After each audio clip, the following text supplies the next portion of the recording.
రాజధాని అమరావతిపై ప్రతిపక్షం వైసీపీ తుది నిర్ణయం తీసుకోవాల్సిన టైం వచ్చిందా అనే చర్చ జరుగుతోంది. పార్లమెంటు బడ్జెట్ సమావేశాల్లో రాజధానిగా అమరావతిని గుర్తిస్తూ చట్టం చేస్తారని ప్రచారం జరుగుతోంది. అదే జరిగితే పార్లమెంట్లో వైసీపీ తన వైఖరిని స్పష్టం చేయాల్సి వస్తుందని రాజకీయ విశ్లేషకులు అంటున్నారు.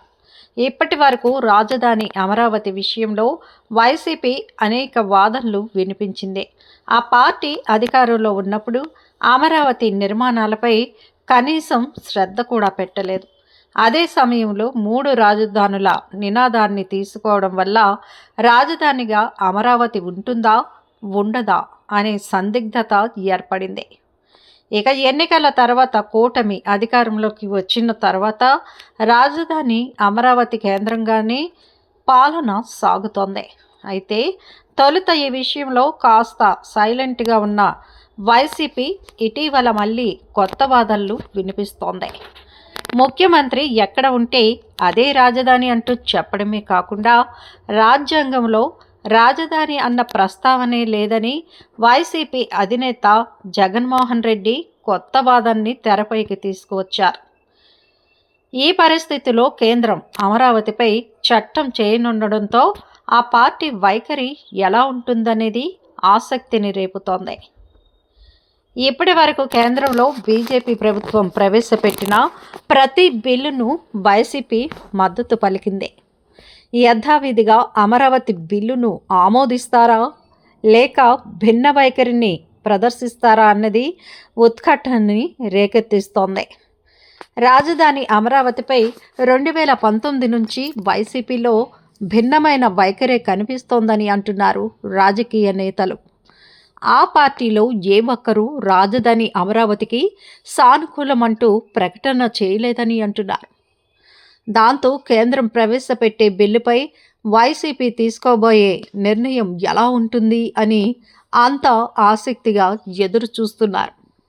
మరో 6 రోజుల్లో పార్లమెంటు బడ్జెట్ సమావేశాలు ప్రారంభం కానున్నాయి. ఈ సమావేశాల్లో పార్టీ ఎలాంటి వైఖరి అనుసరించాలన్న విషయమై మాజీ సీఎం జగన్ తన పార్టీ ఎంపీలతో చర్చించనున్నారు. ఇందులోనే అమరావతిపై పార్లమెంట్లో ఎలా వ్యవహరించాలన్న విషయంపై దిశానిర్దేశం చేస్తారని తెలుస్తోంది. అయితే అమరావతిపై తుది నిర్ణయం తీసుకోవాల్సిన అవసరం ఉండటం వల్ల ఆయన స్టాండ్ ఎలా ఉంటుంది, వ్యతిరేకించే సాహసాన్ని చేస్తారా లేక మద్దతిస్తే ఏమని సమర్థించుకుంటారనేది చర్చకు దారితీస్తోంది. 2014లో రాష్ట్ర విభజన సమయంలో రాజధానిగా 10 ఏళ్ల పాటు హైదరాబాదును వాడుకోవాలని నాటి కేంద్ర ప్రభుత్వం చట్టాన్ని చేసింది. ఈ గడువు గత ఏడాది జూన్ 2తో ముగిసింది. అదే ఏడాది జూన్ 4న ఎన్నికల ఫలితాలు రావడం, వైసీపీ గద్దె దిగడం జరిగాయి. ఇక ఆ తర్వాత కూటమి ప్రభుత్వం అమరావతికి అనుకూలంగా అన్ని నిర్ణయాలు తీసుకుంటున్నా ఇంతవరకు చట్టబద్ధత కల్పించలేకపోయింది. దీనిపై రాజధాని రైతులు సైతం ప్రభుత్వంపై ఒత్తిడి తీసుకువస్తున్నారు.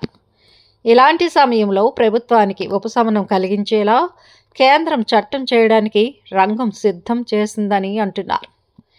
ఈ పరిణామమే వైసీపీకి కలవరపాటుకు గురి చేస్తోంది. రాజధానిపై పార్లమెంట్లో ఏ ప్రకటన చేసినా అది రికార్డు అయ్యే అవకాశం ఉంది.